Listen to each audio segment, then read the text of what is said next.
example, in the US, there's a law called COPA. Anybody ever heard of COPA? COPA stands for the Children's Online Privacy and Protection Act. That means if you're dealing with an under 13, you can't collect a first name, a last name, a phone number, an email address, a billing address, or a shipping address. So you're smart. How do I get money from them? How do I ship them product? Yeah, that's part of what Virtual Piggy does. Who are we? We're actually headquartered in Hermosa Beach. You will actually find us on the NASDAQ OTC under the ticker VPIG. We're a publicly traded company. Again, we're COPA compliant, which means we're audited against the legislations of COPA. Yeah, and we're also PCI level 1 compliant. PCI level 1 is for private credit card industry data security standard. Okay, our data is actually stored on the same servers as eBay and PayPal, so it's a secure thing. As you know, we're semi-finalists here, but we also won Entrepreneurial Company of the Year as judged by Frost and Sullivan. We've also won Best in Show at Finovate earlier this month in London. And we've been nominated by the Software Industry Information Association for 2 categories for our finalists there in Washington. On our board of directors, we've got Kirk Bradley. Kirk Bradley was the 4th employee at Oracle. John Paul DeJourius, he set up Paul Mitchell Hair Products. He also owns Patron Tequila, more interesting to the lads. He makes $900 million a year just from the tequila side. Stedman Graham, anybody know Stedman Graham? You know his partner. He's the long-term partner of Oprah Winfrey, right? And then you've got the guys that have joined us here from Apple and from Digital. On my team, we have Joe Weber, my CEO, I've worked with since 1989. She actually does have a PhD from Nottingham in quantum physics. Yeah. Pradeep, I've worked with since 2002. Tom came from the BBC. He was head of licensing at BBC for Teletubbies. He did FIFA. He also did Mattel. And I've been selling software for 20 odd years. Yeah. Once upon a time, I had hair and wasn't just so fat. Okay? So, you hear some people say, I don't let my kids shop online. Yeah. That's exactly what the parents in Bristol said when their 5-year-old kid got the iPad and ran up £1,700 worth of debt because there was no control. But the reality is, in the UK, 75% of 5 to 7-year-olds are online. It goes up to 93% for 8 to 11. And when they get over 15, yeah, it's up to 99%. Yeah. But yet, the kids are disenfranchised. How does a kid actually shop online if he doesn't have MasterCard, Visa, or a PayPal? It's like we built this huge Tesco's and we forgot, oh, where's the tills? So the kid gets to the counter and he can't check out. Yeah. So what do? They borrow mum and dad's credit card, yeah, and they make a purchase online, which is fine until the end of the month. Card statement comes in and parents go, whoa, I didn't, yeah. They phone up Visa and say, I didn't authorize that. And so there's a chargeback. Yeah. If they can't get mum or dad to come over to look at what they want to buy, they go, I'm not paying for that. That's a load of rubbish. So you have a lot of card dropout. So the kid is actually, out of frustration, borrows the card. And that results in something called friendly fraud. Have you heard the term? So we heard about fraud here earlier. What percentage of online fraud do you think is friendly? Give me a number. 10%, Bill? 25% of online fraud is there. Walmart, for example, cannot close their books until 3 months after the end of the month while they reconcile against chargebacks and friendly fraud. Yeah. But then you get unscrupulous merchants. I'll give you 2 examples. Smurfs. Everybody knows Smurfs, the little blue jobbies. Yeah.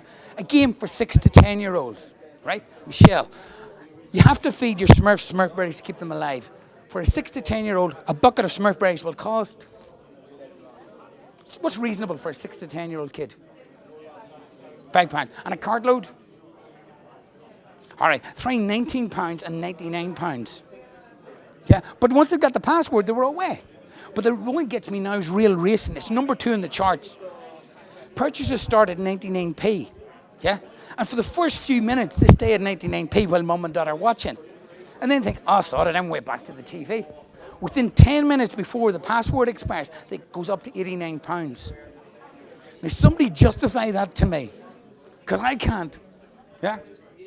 So we have to protect the kid, we have to protect the ethical merchant, and we have to get rid of the fraud on the chargebacks. And we have to take the stress out of the family. E-commerce is generally accepted to be growing at 30% globally. In fact, in the US, Forrester would say it's going to go up at 62%. That's how much their spending is going to increase. The UK is the most online-dependent economy in the world. 25% of residual household income in the UK is spent online. And the most computer-literate person in the house is the 13-year-old kid. They set up the iTunes account, they set up the emails, the password. They, in effect, control the family spending. Yep. Now, in the feedback I got, somebody estimated this global market to be $1 billion. Yeah. Let me just give you 4 examples and show you how wrong that is. In the US, the most recent Harris poll said under 24s. Why under 24s? Just because somebody's over 18 doesn't mean to say they've got a credit card. They don't have the credit rating to get one. They're spending $211 billion a year online. In the UK, 7 to 11-year-olds have got $2.8 billion to spend. The one part of the economy not affected by the global downturn was kids' pocket money. The major source of pocket money is actually the grandparents. Games market in Germany, it's over $2 billion.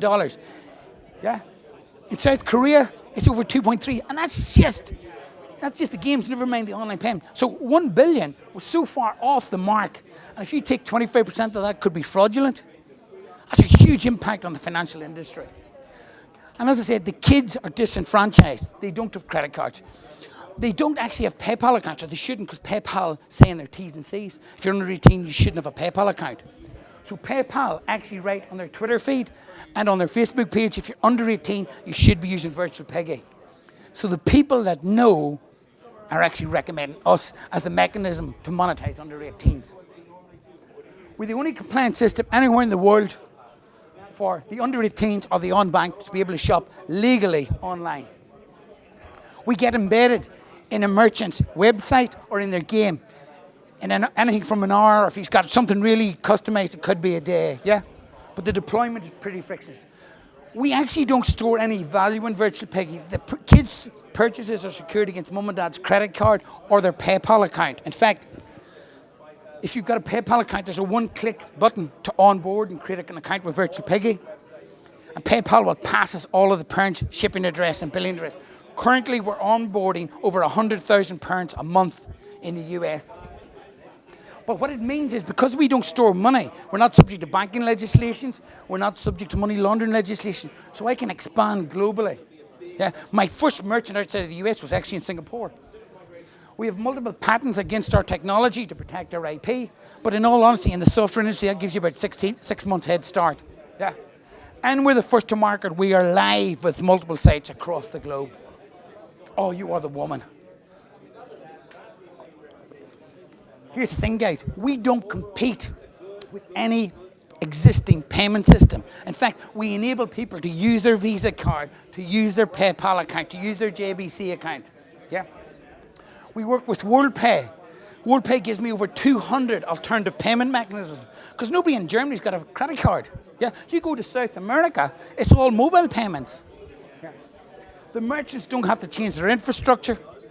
So we partner with the major e-commerce platforms, OS Commerce, Cardinal Commerce, Oracle OTC.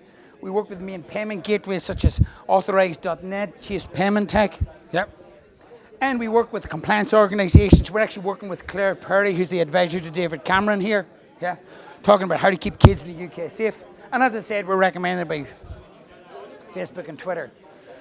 So we get merchants from e-commerce platforms recommending us in, payment processors recommending us in, gaming platform. Gaia, for example, we signed up. It's a games portal. You log in, you download games. We added 10,000 consumers to them in 1 week. But what happens is, a parent just doesn't sign up for one merchant. They sign up for all merchants that are for 12 and under, 13 and under. So the cost of acquisition of consumers is phenomenal. Currently, we charge the merchants 1.5% of the transactions done by Virtual Piggy. It's free for the parent, it's free for the kid. But also I can tell the merchant what toys or games or products or shoes the kid wants for his birthday or for Christmas, so they can get the stock in July. That data is worth millions. We've talked about all of this, guys. And we get parents from PayPal, from the merchants, from mummy bloggers, and from the walls. Yeah. It works.